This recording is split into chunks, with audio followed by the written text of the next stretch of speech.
ओम शांति। आज मीठे बाबा के 2 जुलाई 2024 के साकार महावाक्य। बाबा कहे, मीठे बच्चे, तुम यहाँ याद में रहकर पाप दग्ध करने के लिए आए हो, इसीलिए बुद्धि योग निसफल न जाए, इस बात का पूरा ध्यान रखना है। आज का प्रश्न है, कौन सा सूक्ष्म विकार भी अंत में मुसीबत खड़ी कर देता है?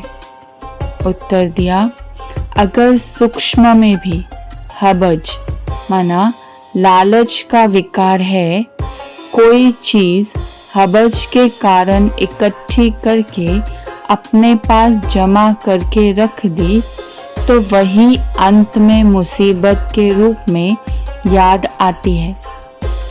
इसीलिए बाबा कहते, बच्चे, अपने पास कुछ भी न रखो। तुम्हें सब संकल्पों को भी समेटकर बाप की याद में रहने की टेव माना आदत डालनी है। इसीलिए देही अभिमानी बनने का अभ्यास करो। ओम शांति।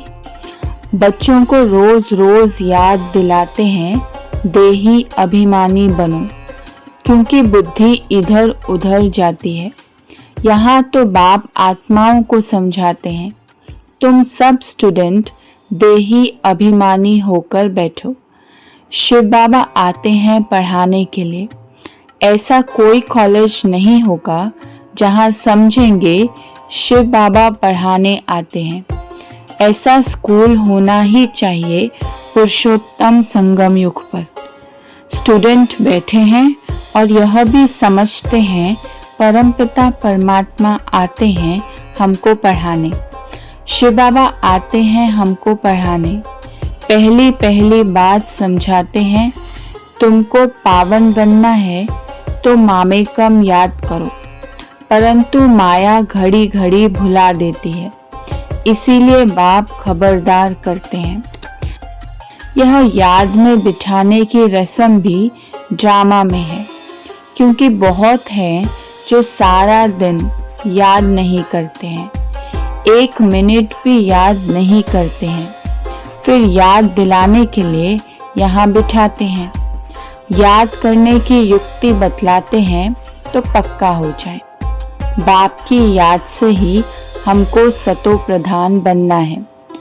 यहाँ तुम बच्चे शांति में तब बैठते हो जबकि बाप के साथ योग है, तो सच्ची शांति बाप की याद में है। जरा भी बुद्धि इधर उधर गई तो टाइम वेस्ट होगा, कमाई कम होगी, सतो प्रधान बन नहीं सकेंगे। यह भी समझाया है कि हाथों से काम करते रहो, दिल से बाप को याद करो। शरीर को तंदुरुस्त रखने के लिए घूमना फिरना यह भी भल करो, परंतु बुद्धि में बाप की याद रहे।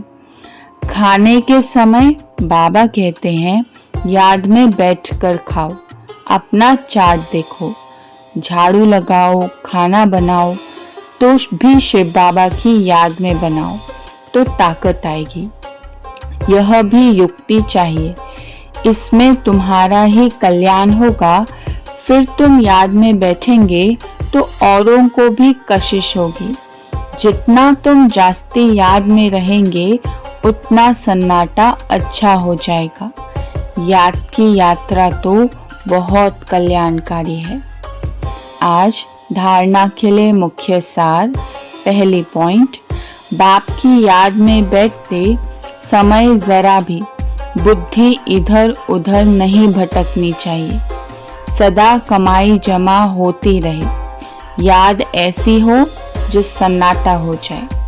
दूसरी पॉइंट, शरीर को तंदुरुस्त रखने के लिए घूमने फिरने जाते हो तो आपस में जरमुई झगमुई माना परचिंतन नहीं करना है। जबान को शांत में रख बाप को याद करने की रेस करनी है। भोजन भी बाप की याद में खाना है। आज का वरदान, निश्चय बुद्धि बन कमजोर संकल्पों की जाल को समाप्त करने वाले, सफलता संपन्न भव। अभी तक मेजॉरिटी बच्चे कमज़ोर संकल्पों को स्वयं ही इमर्ज करते हैं। सोचते हैं पता नहीं होगा या नहीं होगा, क्या होगा। ये कमज़ोर संकल्प ही दीवार बन जाते हैं और सफलता उस दीवार के अंदर छिप जाती है। माया कमज़ोर संकल्पों की जाल बिछा देती है, उसी जाल में फंस जाते हैं। इसीलिए मैं निश्चय बुद्धि विजय हूँ। सफलता मेरा जन्मसिद्ध अधिकार है। इस स्मृति से कमज़ोर संकल्पों को समाप्त करो। आज का स्लोगन है, तीसरा, ज्वालामुखी नेत्र खुला रहे तो माया शक्तिहीन बन जाएगी। ओम शांति।